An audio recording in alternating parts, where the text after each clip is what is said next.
Good afternoon, everybody. Thank you for being here. This is the 14th Annual Research and Clinical Expo.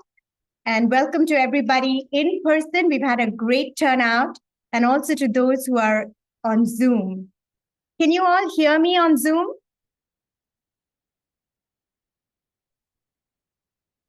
Yes. Okay, wonderful. So first I want to say a huge thanks to everybody who came all the way. It's great to see everybody and to hear about your work and learn from you. So I really enjoyed myself, and I think I've heard a lot of people say the same thing. So big thank you to you all for being here. This event would not have taken place without the amazing dedication of the PM&R Research Help Team. A big thank you to Ryan Romick, Shauna Barube, Saumya Kumble, and Kevin McLaughlin for really making this happen. Thank you so much. And of course, our support team, Aislinn Wright, Trisha Olson, and Samantha Lee. You can thank them while you're eating. And our judges, we've had a very diverse team of judges, Kate Bechtold, Eric Stewart, Saumya Kumble, and Betsy Zink. So many thanks to them. And to our speed mentoring panel, Rajini Sebastian, Stacey Saskawa, Shauna Barube, Kevin McLaughlin, and Ryan Romick. And a special thanks to Abby Hughes, who was so kind to bring some donuts and coffee as well. So without further ado, it's my great pleasure to introduce Dr. Jodi Segal. She's a professor of medicine at Johns Hopkins School of Medicine in the Department of Internal Medicine. She also has faculty appointments in the Bloomberg School of Public Health, in the Department of Health Policy and Management, and in epidemiology. She was formerly an associate director of the Johns Hopkins Evidence-Based Practice Center and has been involved in numerous large systematic reviews since its inception. She's been a leader in comparative effectiveness research nationally and developed the first course in the United States in the field. She was awarded a Pharma Foundation Award to develop a center of excellence in comparative effectiveness research at Johns Hopkins. She's also an associate director of the Center for Health Services and Outcomes Research, where she works closely with students and faculty doing outcomes research using large data sets. As a pharmacoepidemiologist, she co-directs the Center for Drug Safety and Effectiveness at Johns Hopkins and has done on behalf of the U.S. Food and Drug Administration, including developing methodologies to help the FDA in their comparative effectiveness and safety evaluations. She co-leads the Johns Hopkins Center for Promoting Embedded Research in a Learning Health Systems in the Armstrong Institute, which is funded by the Agency for Healthcare Research and Quality. And she's also a fellow of the American College of Physicians and the International Society of Pharmacoepidemiology. Thank you very much, Dr. Segal, for being here. We are really looking forward to this. Thank you so much. Thank you. Thank you for the invitation to be here. Thank you to Kevin McLaughlin for the kind invitation. I haven't really spoken much about learning health system before, and I won't even tell you how long it took me to put together this lecture.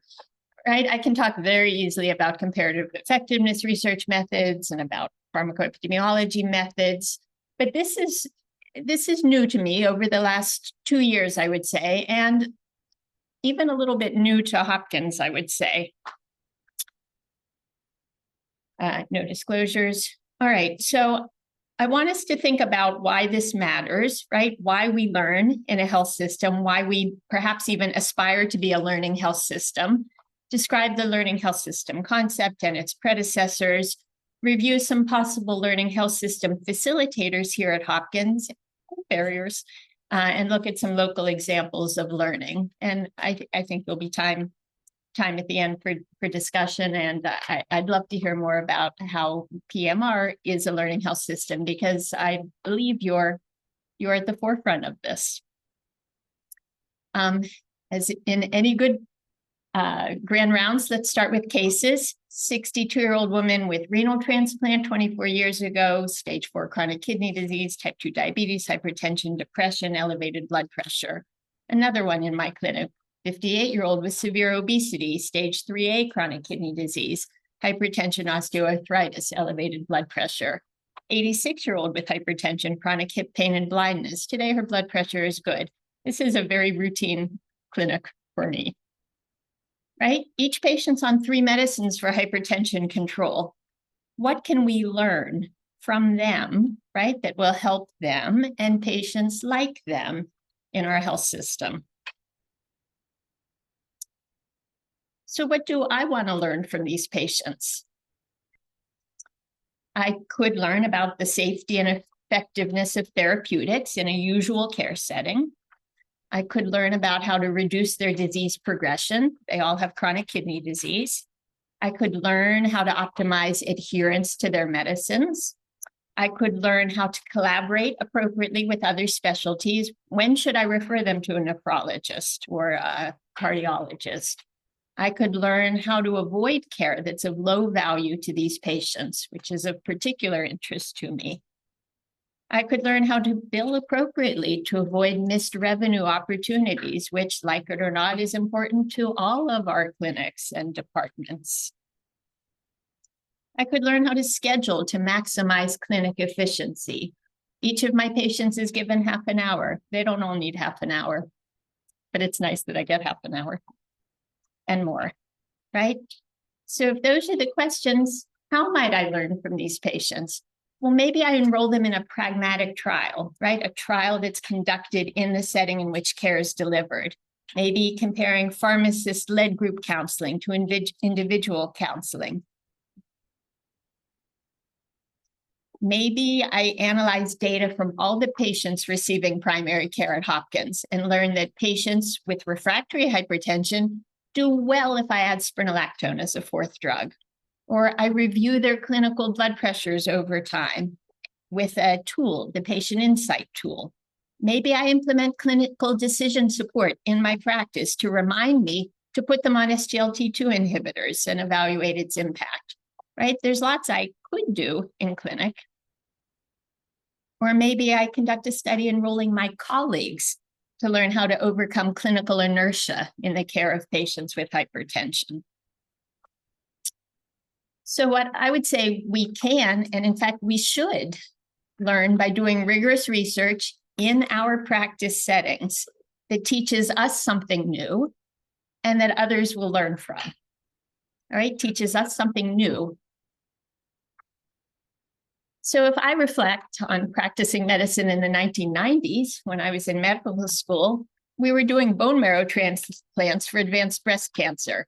All right, so we learned they have no, really, what do you want to make sure. All right, until we learned that they have no mortality benefit, right? Hepatitis C was unknown, right? Now it's easily cured. Patients slept in open wards in the VA, right? Not ideal for infection control. Phentermine fenfluramine was used for obesity control, harmful, okay? There was routine use of hormonal therapy at menopause, ineffective for cardiovascular disease prevention, right? So medicine is always changing, right? So we need to be always learning and learning from our patients. But let's pause for a minute and be very explicit, okay? And I want to think separately about what's quality improvement work and what's closer to learning and generating new knowledge, which would be learning health system research. Both are important, and I would say both are key parts of a learning health system. I'm here specifically to talk about learning health system research, right? Research done by embedded researchers, not so much quality improvement. It's just not my thing, okay?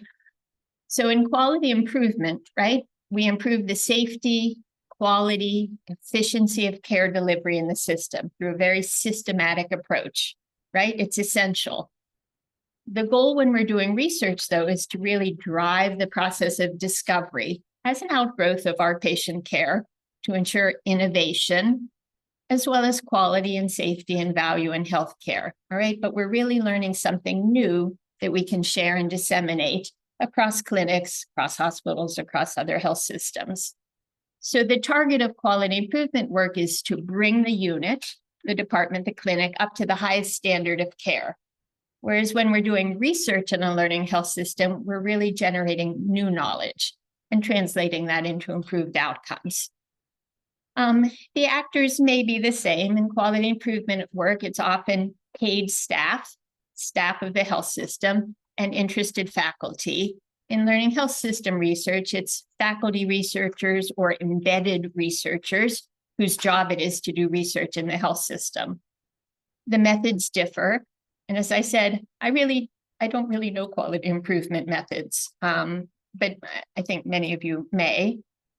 Learning health system research is using comparative effectiveness research methods like evidence synthesis, pragmatic trial methodology, observational research methods like retrospective cohort studies using our own health system data, or we may develop new tools or new implementation methods, new ways to get effective therapy into practice. Dissemination is really not a priority of quality improvement work. Quality improvement wants to improve what we're doing here. Sure, it can be disseminated so others can learn from the process, and good quality improvement work is certainly published. But learning health system research really has a priority to share new knowledge with the scientific community.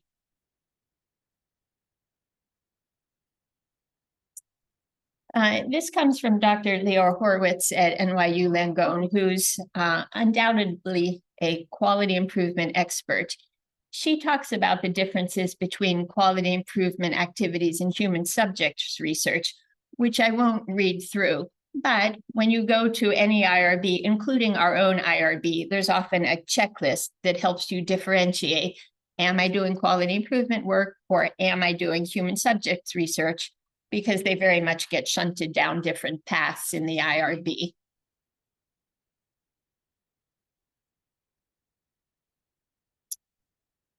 So are all or most health systems already learning health systems? Like, is this already a goal of a health system? And it's sort of silly to even be talking about it.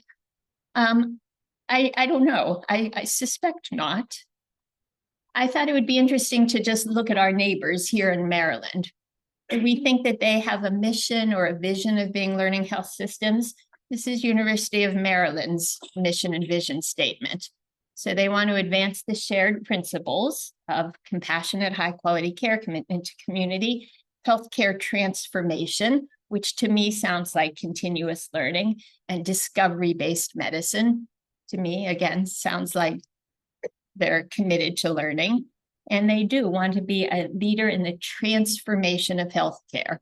So I would say that very much is part of a learning health system mission. MedStar Health, they want to serve patients, care for them in their communities, and be a trusted leader in caring for people, right? Maybe not such a priority for MedStar to be a learning health system. I don't want to read too much into their mission and vision statement. And indeed, MedStar has a very strong internal research group. I don't know if they're doing more quality improvement or more learning health system research. I'm not sure, right? Kaiser, and we'll come back to Kaiser. This is Kaiser Mid-Atlantic, to provide high quality, affordable healthcare and improve the health of our members and communities we serve. Well, Kaiser has been an undeniable leader in learning health system. And actually, I'm surprised that their mission statement doesn't really reflect their continuous learning. How about looking at a for-profit health system? All right, this is Tenet Health. I'm going to say no, not really. Okay, then let's look at our own. So Johns Hopkins Medicine, right? Our mission is to improve the health of the community, setting a standard of excellence in medical education, research, and clinical care, right?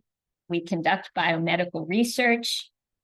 We provide patient-centered medicine. And our vision is really to push the boundaries of discovery and transform healthcare. So I would say, yes, this is very central to what Johns Hopkins Medicine intends to do in our health system.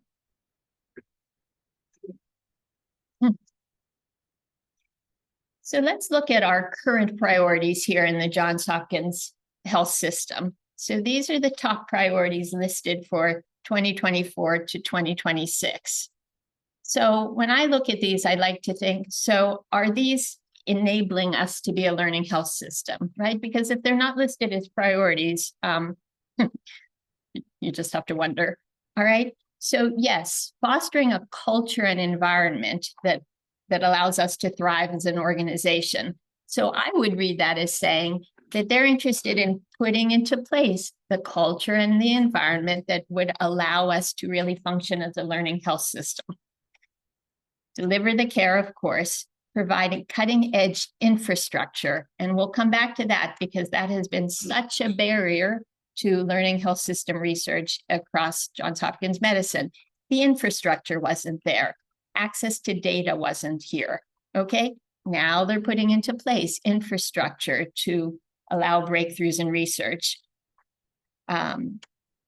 Educational opportunities for people to learn the learning health system methods, and a goal of improving operational efficiency, right?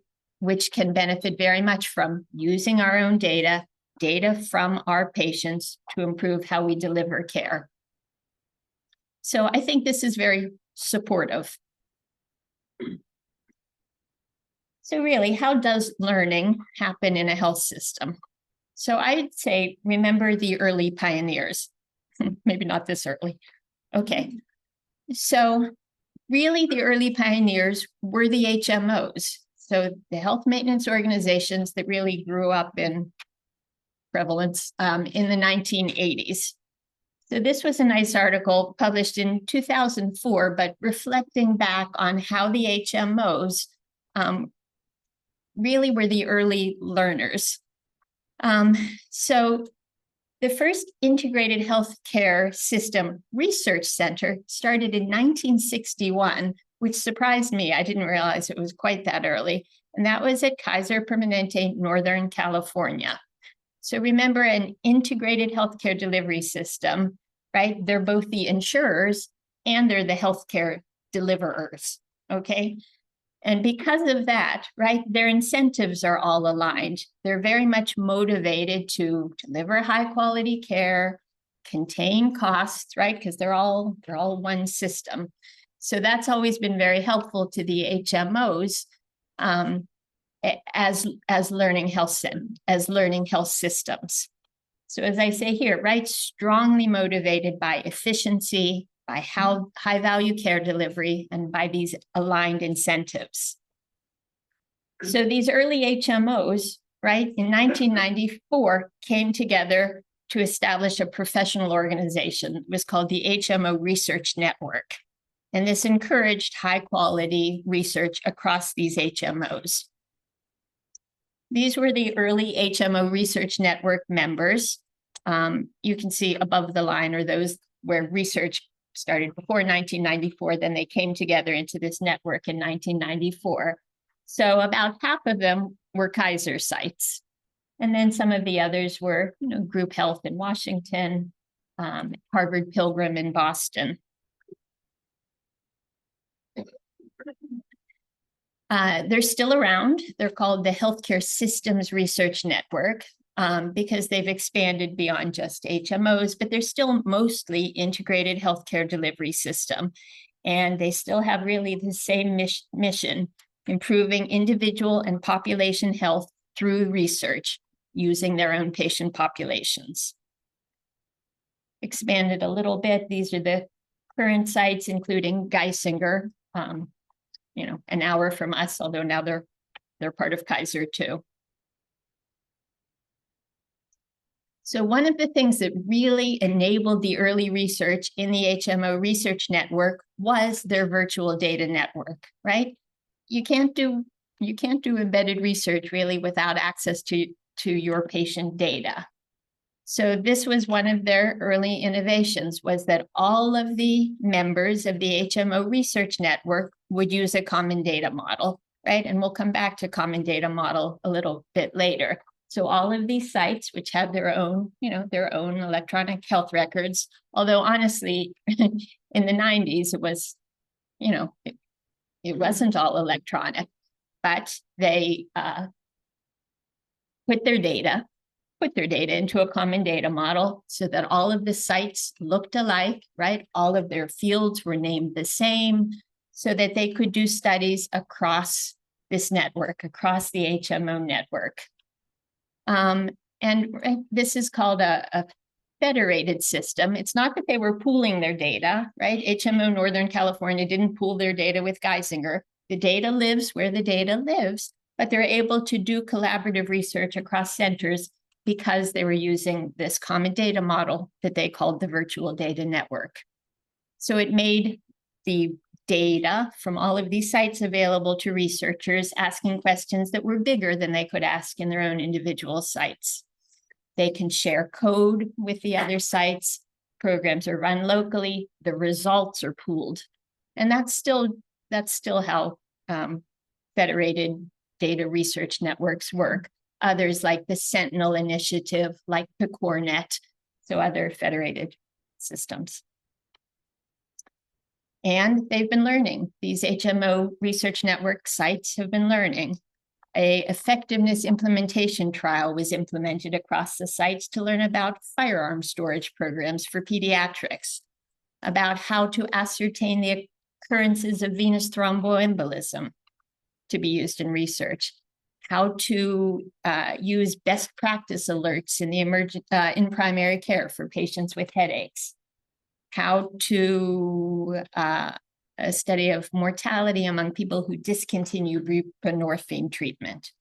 This is all done using data from their own health systems. They're not going out and recruiting patients to trials, right? This is their own populations. This is a useful early figure from group health, described in 2012. Group health has been a research center since 1983.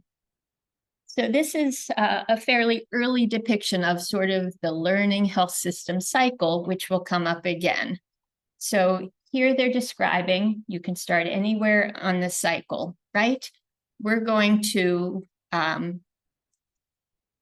use internal and external scanning processes to learn about what are the problems for our health system.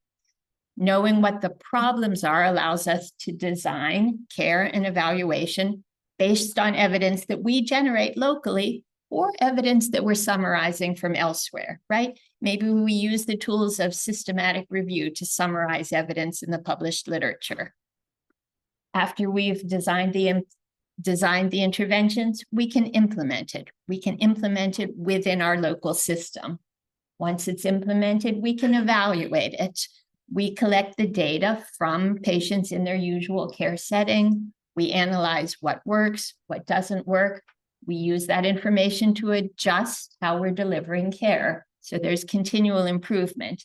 And then we take these results and we disseminate them to our community, to our other departments, to our other hospitals, all part of the group health system, right? So that cycle should be continually revolving so that evidence is continually generated and care is continually improved. So if that's the model, if that's what we're thinking learning health systems do, I would say, why are we doing this? Why does this need to happen, right? Why is it an imperative for a health system to do this? Well, I think the learning health system motivators were really the patient safety and quality triggers around the year 2000, right? This certainly spurred the quality improvement movement, but I would say it also really spurred the learning health system processes as well. So I think a lot of people are aware of these early documents from the National Academies of Medicine. Now it's now the National Academies of Medicine, was the Institute of Medicine. to Err is Human from 1999 and Crossing the Quality Chasm in 2001. In Crossing the Quality Chasm, they describe the importance of building more effective organizational structures to allow us to redesign care processes, use information technologies, manage knowledge and skills, coordinate care across conditions and services and settings, develop effective teams, implement performance and outcome measurement for improvement and accountability. So I think you can read those elements and really see, well, this is quite core to learning health systems still. That was 25 years ago, but these are still the things that we're struggling to put in place here and in other health systems, right? How to best use our information technologies, how to develop teams, right? Who needs to be on teams? Well, we need data scientists and we need clinicians, right? What are the teams to allow things to happen? We need implementation scientists, right? That's always the shortage. The IOM then had a roundtable on evidence-based medicine in 2008. All right, so about 7 or 8 years after those reports came out. And what they noted at this roundtable was that evidence is often not available for clinical decision-making, right? Right at the point of care. You don't often have what you need. The uptake of new discoveries can be slow. It's hard to disseminate evidence from research into practice. And even when it's available, it's not applied consistently. There's variation in how we apply what we know to patient care, leading to inefficiencies and unfortunately to disparities. And this is where the IOM really called for a new clinical research paradigm, the learning healthcare system research paradigm. Looking back, it looks a little silly since, well, people had been doing this since 1961, but okay. All right, so the IOM thought this was newish. All right, so they then defined learning health system in 2012. A learning health system is a health system designed to generate and apply the best evidence for the collaborative healthcare choices of each patient and provider. It's to drive the process of discovery as a natural outgrowth of patient care, right? To ensure innovation, quality, safety, and value in healthcare. And I think what I really like about that is as a natural outgrowth of patient care, right? It's not that we're going out and doing research and recruiting patients, right? This is just what we do, right? We're taking care of patients and we're learning from them as we're taking care of them.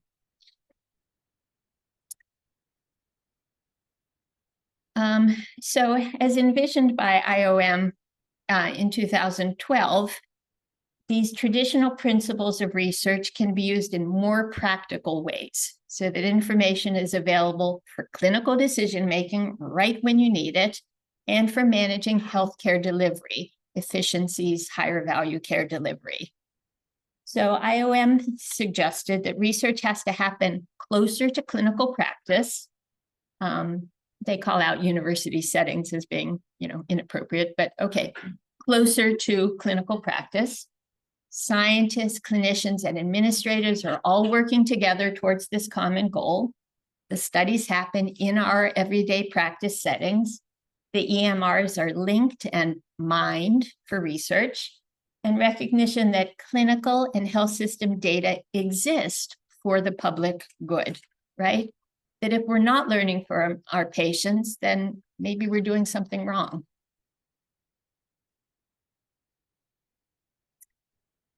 Soon after came an action plan, and these are some of the really forefathers and foremothers of the learning health system, who put together the action plan that's intended to really guide systems as they transform and become learning health systems. Sorry about that at the bottom. So I won't go through these in great detail, but you will have them to read later, right?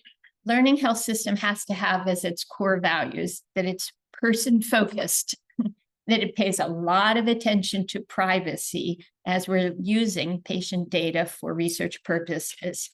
It should be inclusive of the diverse populations that we serve.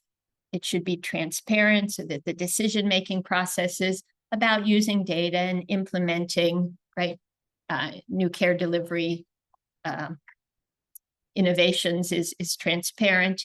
It should be accessible. Again, going back to this is a public good, right? Patient data is a public good. Adaptable so that it's always iterative, always learning.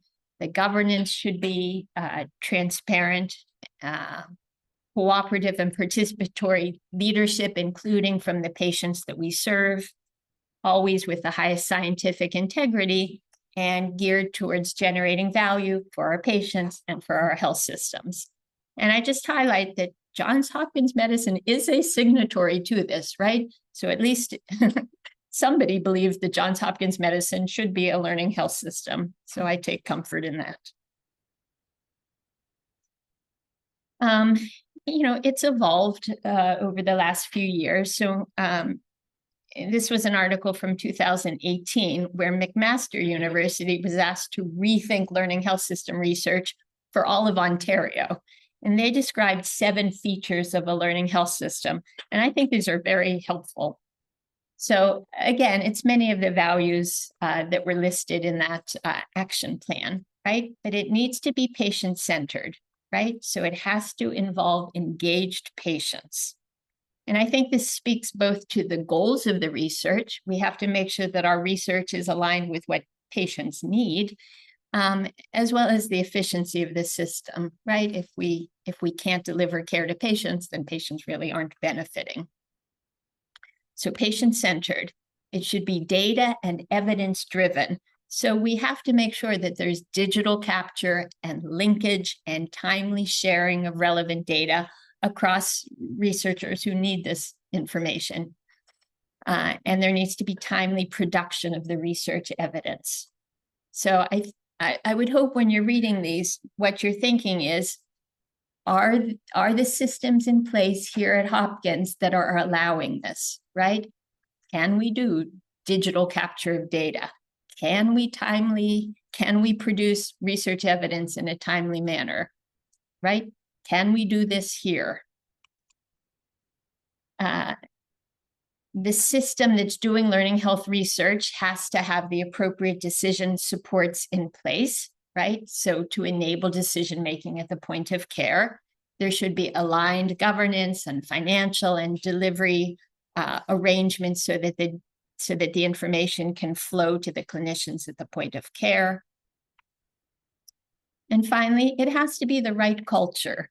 There should be a culture of rapid learning and improvement. People should be trained in the competencies to do rapid learning and improvement. And again, be thinking, is Hopkins well situated to be doing this right now? So let's pause. Let's think a little bit, thinking about your unit. And I think that's really undefined, right? At what level should we be doing learning health system science? Is this in our own clinics, right? So for me, that would be in Jayhawk General Internal Medicine, my little clinic. Is that right? Or is it general internal medicine across all the sites? That would be JHCP, Bayview, Greenspring, right? Is that the right unit to be doing this? Or are we talking about Department of Medicine and all of the subspecialty colleagues? Or is this Johns Hopkins Medicine, right? Is this a system level activity? I think it's very unclear where we should be doing learning health system research. So I don't know, think in your own head, right? At what level should PMR be doing this? So thinking about those 7 features that McMaster University thought about, right? Do we have engaged patients? Well, of course we do. And we have a patient and family advisory council that is a systematic way to communicate with patients. That was good. Sorry. Oh, that's bad. No, No, I just touched something and closed the screen.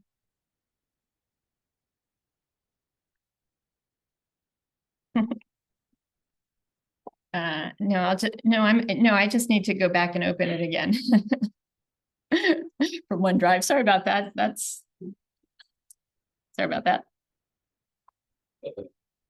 Okay. Oh, that's terrible. I'm sorry.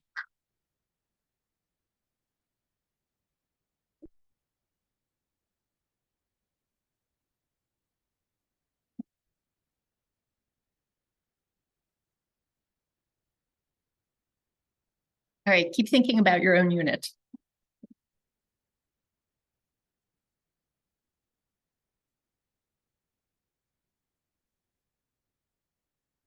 There it was.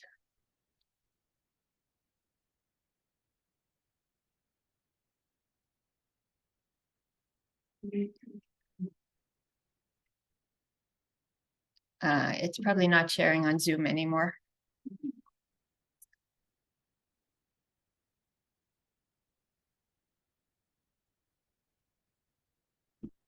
It's sharing on Zoom. It is. Awesome. Okay. All right, we'll just go right through this and I'll try very hard not to touch anything inappropriately. Okay.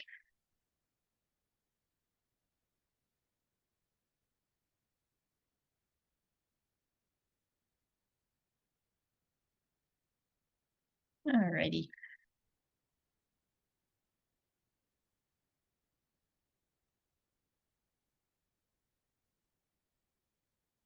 Okay.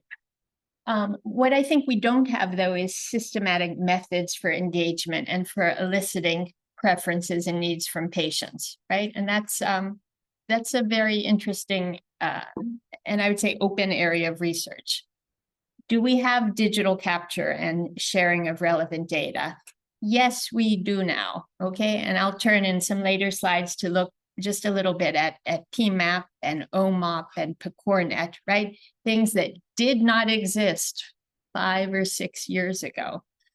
I would say, however, particularly with sharing with operations, maybe not using the most up-to-date methods, right? Much of the sharing occurs with dashboards or Excel spreadsheets, which might not be the most efficient way to be doing research. Timely production of research evidence. I have to put these on both sides, right? The IRB is very, very attuned to learning health system needs, right? Data Trust, CCDA, Bead Corps, right? They all know what this is about. There are limitations, right?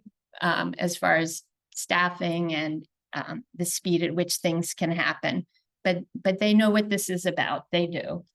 Do we have appropriate decision support tools in place? I don't know, maybe. Do we have aligned governance, financial and delivery arrangements? I think maybe, and I think the Maryland total cost of care model, right, that we live under for financing their health systems is supportive, right? It aligns our incentives a little better than they used to be. Do we have a culture of rapid learning and improvement?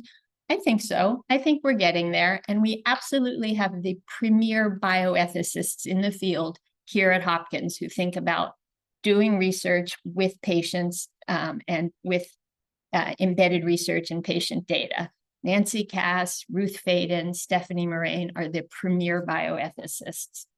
To the right, I put decentralized decision-making because nobody really knows what the priorities are, right, for the health system. And nobody knows, again, about where we should be doing this, at which level of decision-making, right? So if it's your chair who's directing the sort of research that goes on in PMR, good. Maybe that's how it should happen.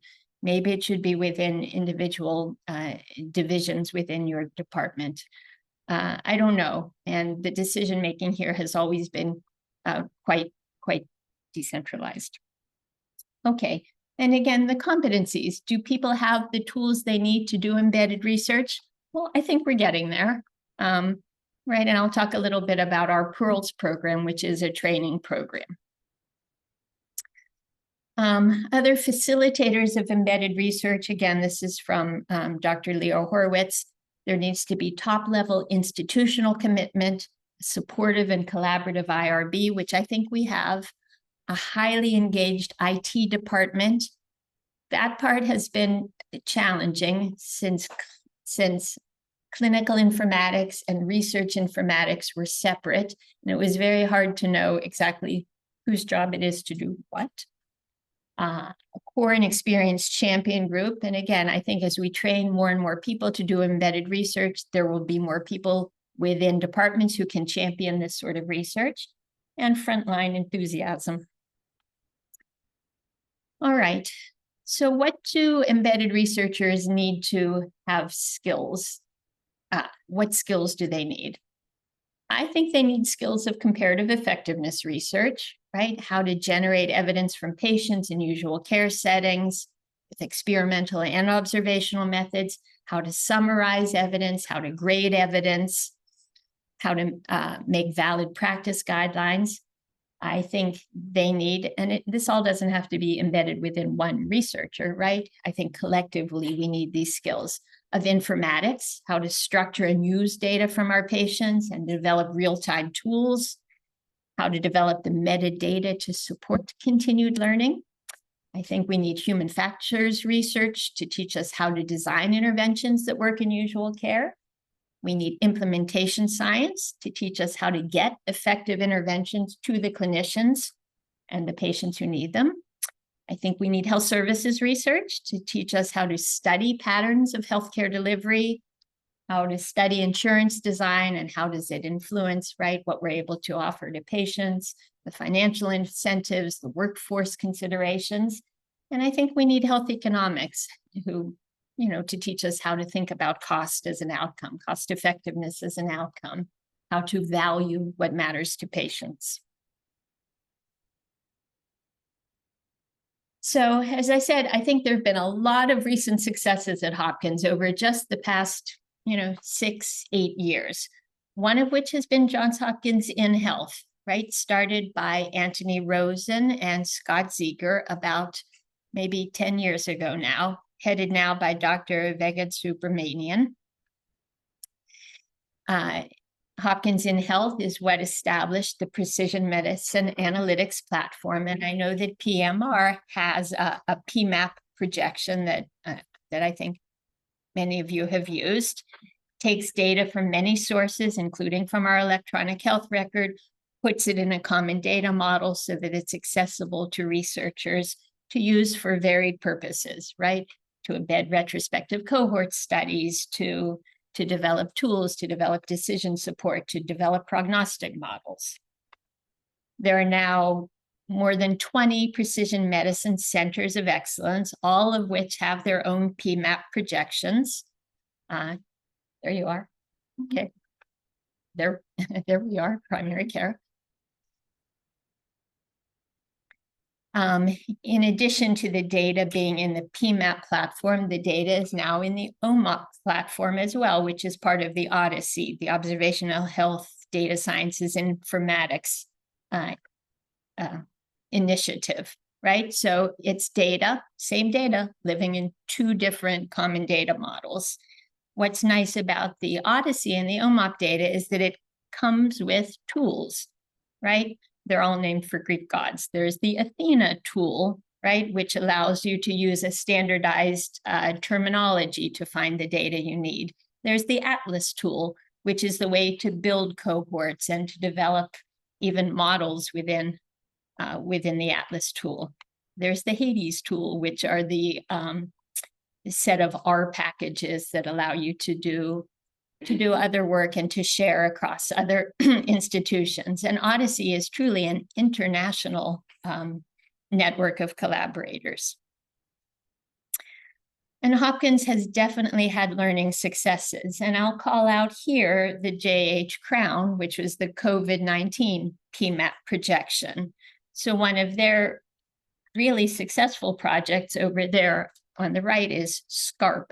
This was the severe COVID-19 predictor developed using the PMAP data in Crown. This was described in an article in Annals of Internal Medicine about how they use data from 3,100 patients to develop an online tool to predict 1-day and 7-day severe illness or death from COVID. And it was implemented and widely used across the health system. And then to wrap up, I just want to turn to AHRQ because that's the federal agency that has supported most of the learning health system work. This is AHRQ's learning health system model. And thinking back about that cycle I showed you from group health, this is similar. This is AHRQ's model. And I wouldn't say I love it, but this is AHRQ's model, right? Where learning health system takes knowledge to action, to data, to evidence, which puts you back on knowledge. And really that the action is in the arrows because those are the activities that one does as an embedded researcher. AHRQ has funded the Embedded Scientist Training and Research Center, called eSTAR. And this was a call about 2 years ago that I responded to with my partner, Jill Marsteller, who's an implementation scientist in the Department of Health Policy and Management.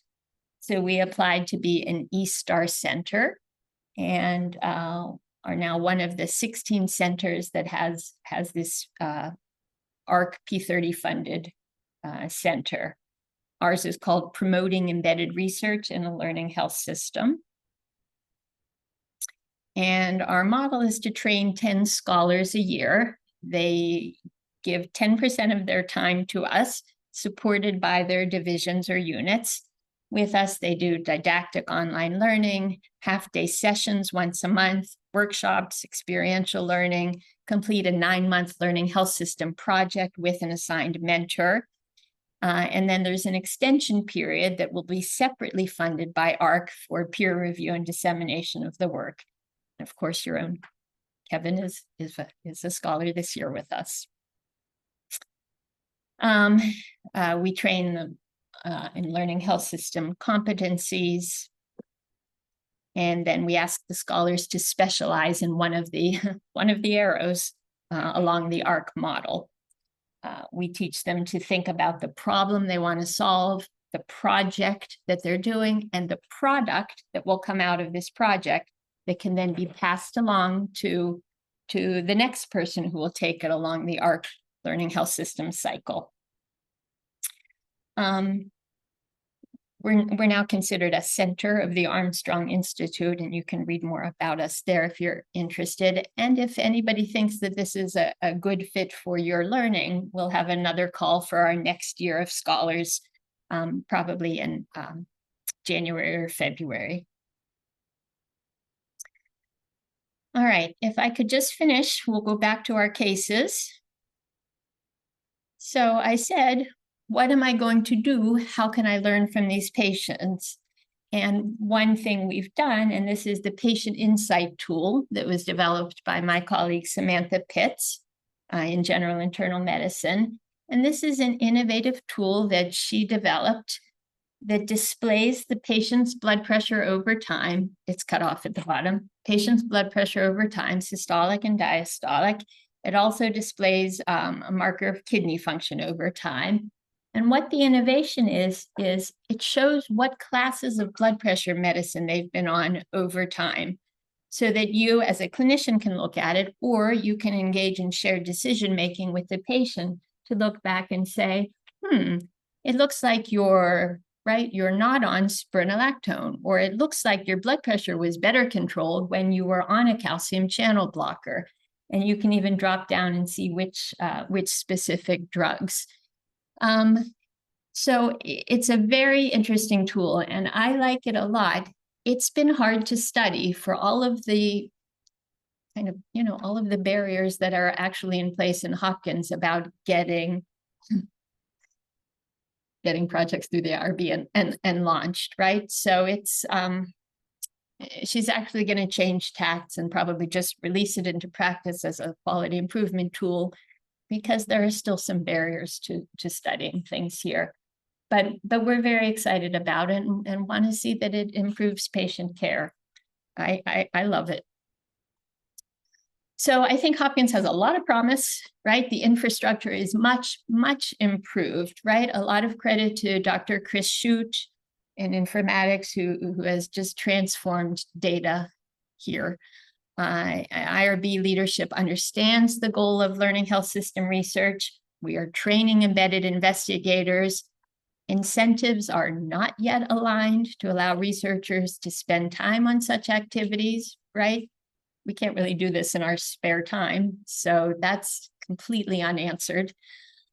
Decentralization makes it unclear about what we should be prioritizing, and I think doing learning health system in smaller units is the way to go. But I think we're on a very good trajectory here, and I know that PMR is on a very good trajectory.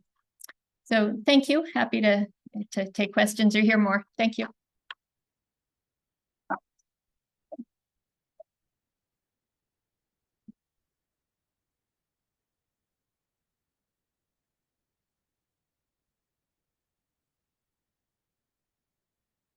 One. Well, thank you for the amazing talk. It's really exciting to hear about the history. And we have been very fortunate to really jump into the ecosystem learning system here at Hopkins. Do you have advice, besides what you presented, in terms of how a department could sort of grow and given the challenges of Hopkins, given what we could do better, do you have any recommendations? People have to have time to do this work, right? I don't know how to put it any other way, right? You don't do this after hours. You can seek external grant support for this. You can. That's always a little harder, right? Because you're describing something within a single health system. Unlike quality improvement work, though, this is generalizable outside. It's right. It is research, can be supported by the NIH, but we need time to do this work. HMOs, for instance, or other integrated healthcare delivery systems have research teams, right, that are supported. They support embedded researchers to do this work. We don't have those people here, really. So I think if departments really make that commitment, then they fund people to do this work.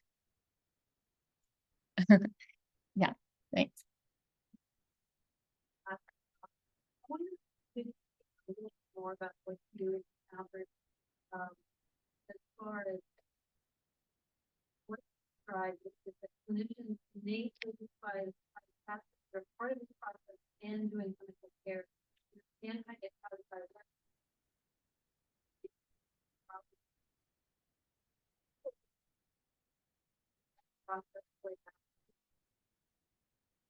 I don't think it happens well when, right, in the primary care center of excellence, right, we set up several meetings with leaders, right, in general internal medicine, people from JHCP, people who run the Bayview Clinic, people who run the Jayhawk Clinic, right, to understand what they consider to be some of the pressing problems facing their patients or operational problems, right? And I think that's what Leora Horwitz at NYU would say as well.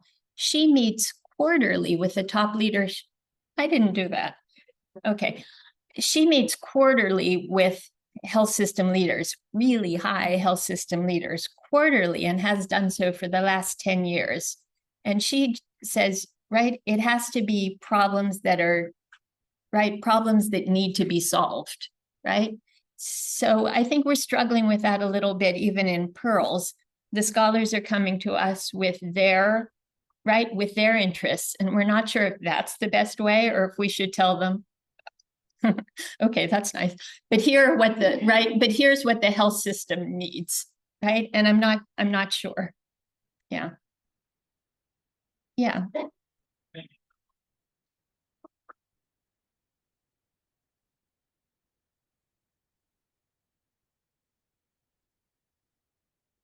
Oh, great.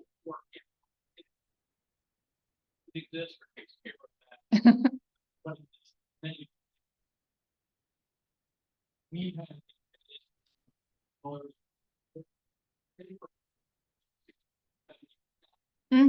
any other organization.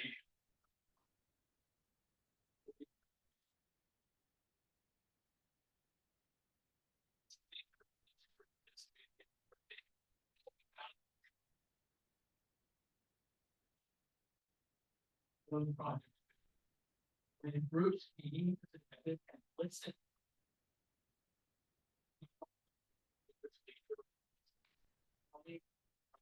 Any those were the things.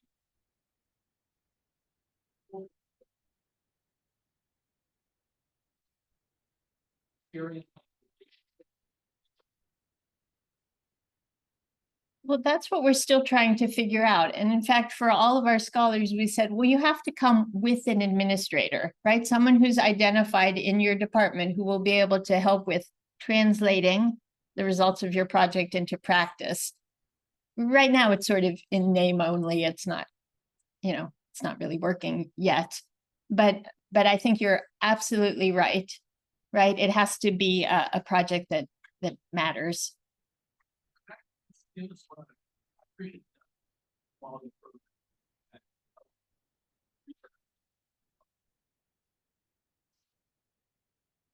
Yeah. Yeah. Like they all have all of this. Yeah. Right. Where do you think that will? Well, I think implementation science is a tool, right? Right. It's a set of skills that translates the practice, translates what we learn into practice while learning what is the best way to translate something into practice. So I think those are tools. I think the distinction between quality improvement work and embedded research, I really do think that's different. Right. Yeah.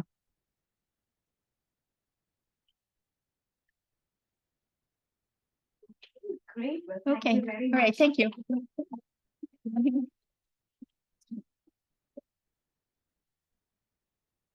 Before you all leave, I have a quick announcement, right? I'm sure you've been waiting for the results of the judging of posters. Are you ready? All right. So the winners have been selected, thanks to our panel of judges. In the research category, first place is Sylvia Johnson for her poster, Neighborhood Disadvantage and Pain-Related Variables in a Pain Psychology Clinic, Mediating Roles of Pain Catastrophizing and Pain-Related Fear. All right, congratulations. It's sort of dominated a little bit by psychology this year. Second place is Candice Gulembo.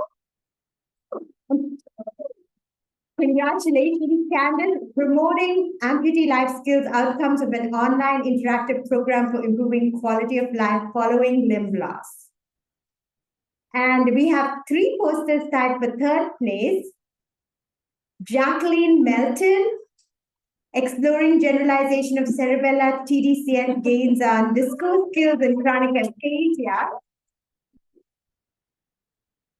Sinan Rasu, efficacy of an online self-management program for chronic burn pain, a randomized controlled trial of the Take Charge of Burn Pain program. And Abby Hughes, telehealth acceptance and commitment therapy for people with stiff person syndrome spectrum disorders. Congratulations, all. All right, in the clinical category, we have Mary Austin again. Who's on patient perspectives regarding chaperone use during pelvic physical therapy, vaginal examination and treatment. And in second place, Donna Tippett, long-term home-based transcranial direct current stimulation coupled with computerized cognitive training in frontotemporal dementia, a case report. And in third place, Tristan Quedar, Annual Rehabilitation Skills Day, revamped prerequisite. Congratulations. All right, so we are not done yet, okay? Because we are also going to have a people's choice, right? So each of you gets to vote. We're going to have the virtual expo opening up this afternoon, and you're going to see it in Teams as in years past. So you're going to get the link. Please go in, ask your friends who were not here as well to look at the posters, and you vote. Okay, so we're going to announce those results next week. You have a whole week. So please, the expo is not over. All right. Thank you again for being here. And thank you, Dr. Segal, for really inspiring us. So thank you.